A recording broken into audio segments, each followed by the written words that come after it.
LR, the Liberal Redneck here, coming to you from a world beginning a brand new year with most of the same old crap still hanging on.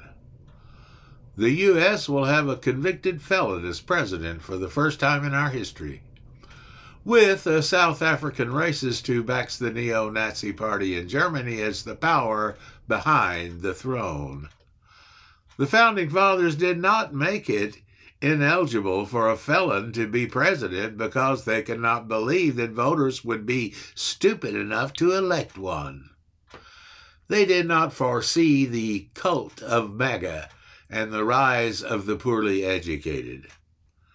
Apparently, the mass deportation of illegal immigrants promised by Felon did not include the cheap tech experts Musk needs to replace the Americans he fired, or the hotel staff Felon needs for his various resorts.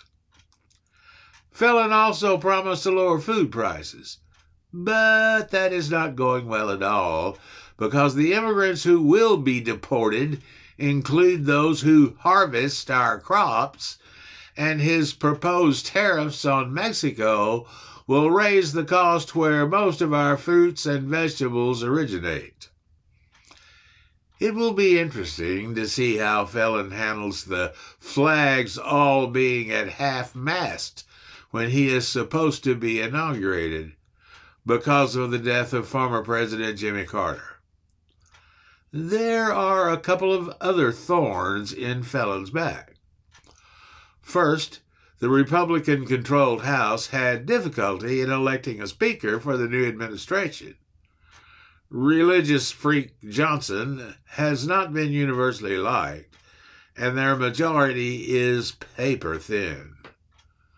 Then there is President Biden's Executive Order number 13848 to impose sanctions on Russia and Iran for election interference in the 2024 election. Holy shit. This could be gigantic. Felon is not a happy camper these days. Everyone thinks Musk is the real president, and Musk has done nothing to make them think differently. The E. Jean Carroll judgment against him has been upheld. The judge refused to dismiss his 34 felon hush money conviction. The Georgia election interference case is still ongoing. He's facing rebellion within his own party over his outrageous cabinet selections. Bernie Sanders presented a new bill to do away with the idiotic presidential immunity fiasco.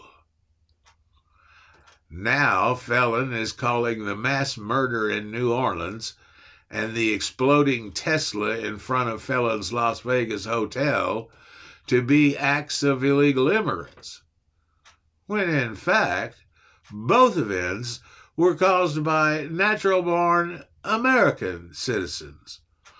One was a veteran, and the other was an active-duty Green Beret. No question we are facing threats from our own president-elect that are unprecedented. But we have a much better ability to recognize and address it because of his first administration. We know that anything he supports involves money to him personally.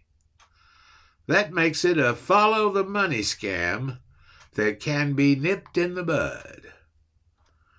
Thanks for listening, and do whatever you can to stop the Republican bullshit.